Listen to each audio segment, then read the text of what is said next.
So I was in class the other day, and there was we were talking about Freud, right? And like Freud's ideas on a very surface level are very much like kind of like what the fuck. Like he was coked out, and like his ideas sound very much like somebody that's coked out, right? So we're talking about Freud, and this girl was on her laptop and she Googled criticisms of Freud, and she raised her hand and she like went down the list and basically just dismissed psychoanalysis altogether because of like these criticisms of Freud. But the problem is that psychoanalysis is very much a valid thing, right? Like there's so many psychoanalysts. There's Deleuze, Guattari, Lacan, Fromm, Becker. There's all of these people that do psychoanalysis, and when you read into their theories, they're a lot more fleshed out than Freud's theories. Freud, in a non-surface level, Freud was talking about this idea of desire and creation, right? Like he uses sexuality as this idea that we strive for creation and that we strive for the desire of being wanted. I think of this typically as like Lacan's ideas of desire, where we desire the other. I think Lacan's work is just a more fleshed out version of Freud's work altogether. I don't think you can dismiss psychoanalysis though, because it's much more dense and it's much more deep than we give it credit for. And like I said, there are so many great philosophers, and I think I'm going to use Becker here as a reference. Ernest Becker, the author of The Denial of Death, The Birth and Death of Meaning, and Escaping Evil, right? So I've read The Denial of Death. I'm a big fan of The Denial of Death.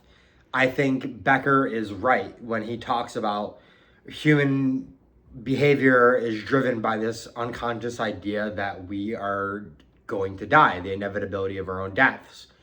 I think Becker's right in that assumption. And his analysis of Freud, where he talks about anality being this idea that we're coming to terms with the body that we're constantly rejecting because it reminds us of our own mortality. His analysis of penis envy, where penis envy isn't necessarily something where women are jealous of the appendage that men have, but it is more of a woman coming to terms with the boundness of her own body.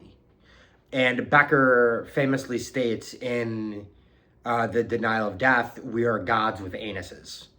And what he means by we are gods with anuses is we have creativity, we have freedom, and we have consciousness, and this is all coming from the mind. But we have anuses, meaning that we are bound by the human body. We are bound to the human body. And Becker's assumption of that is correct, because the inevitability of our own deaths is why we participate in things like culture. It is why we have like this hero's journey, which Becker would claim is narcissistic. Even like if you go further into it, the hero's journey and Martha Nussbaum talking about this idea of moral injury, where you do the hero's journey and it's not what you expected, so then you kind of become depressed because it's not what you expected.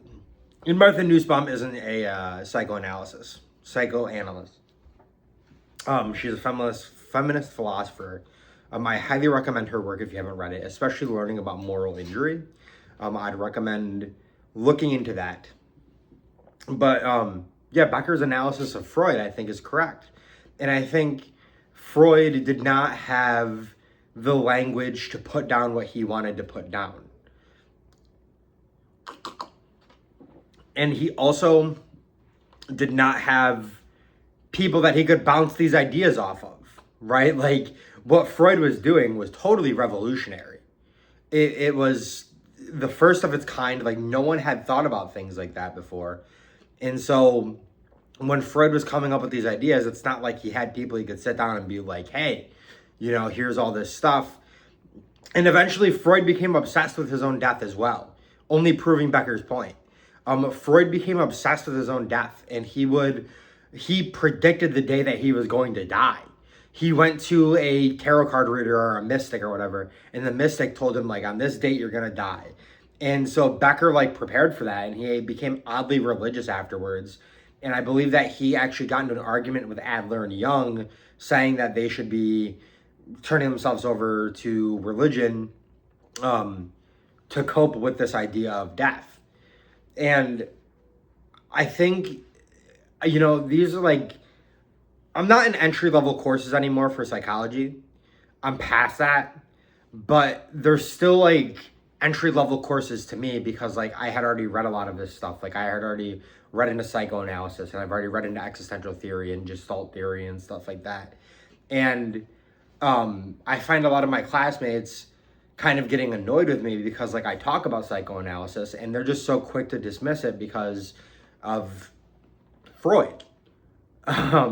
They don't have this understanding of Freud. Like, they've never sat down and they've never thought about, like, what Freud was saying. And they've never read analysis of Freud. Like, Becker analyzes Freud and he talks about his theories and stuff like that. And to me, it makes sense. Like, this is what Freud was talking about.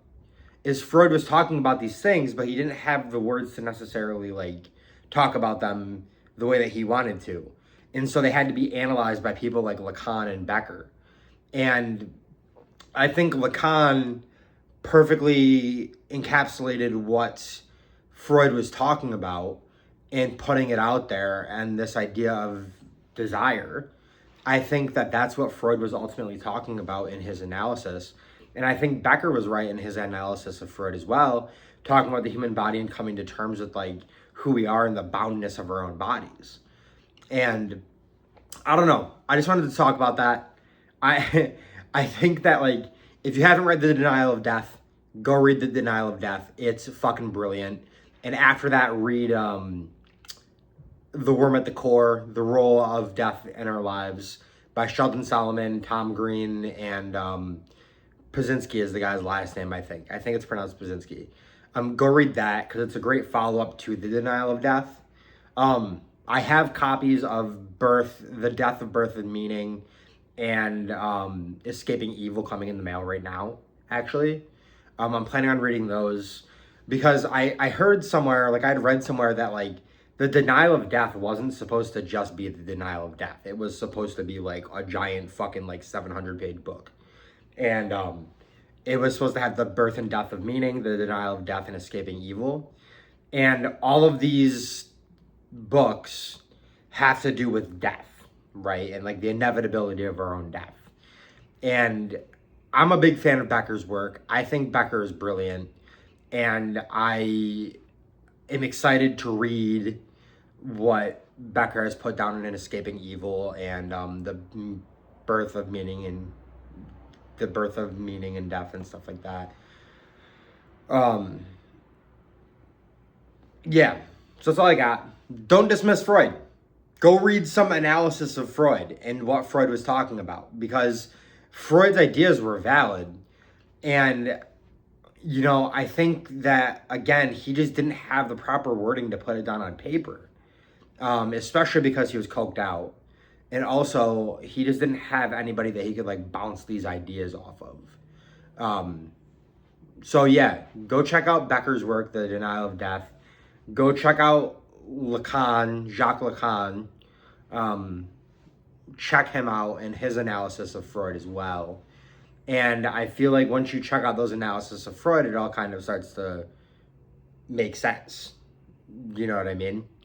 So, yeah. And also, The Denial of Death, like, changed my life. Like, I feel like after I read that book, I was a completely different person than when I had first initially read it. And I really love that book. I think that Becker's assumption of the inevitability of death is correct. I think that we do things because we're afraid of our own mortality. And, yeah, I just think it's brilliant. So, Denial of Death, check that out. Read Freud's The Id, the Ego, and the Superego. That's pretty good, too. and talking about self-esteem, like, furthering on Freud's work, self-esteem is being a person of value in a world of meaning. And that's not exactly what Freud was trying to say, but it kind of is what Freud was trying to say. So check that out. Don't dismiss psychoanalysis. If you're a student, read more into psychoanalysis. It's very interesting stuff, and it makes sense. So go to Wikipedia and look at the list of psychoanalysis people and click on a few of them and read about them or read about their schema. Read about what they were talking about when it came to psychoanalysis. Don't dismiss it, because that doesn't deserve to be dismissed. Anyway, that's all I got for you guys. Thank you for watching.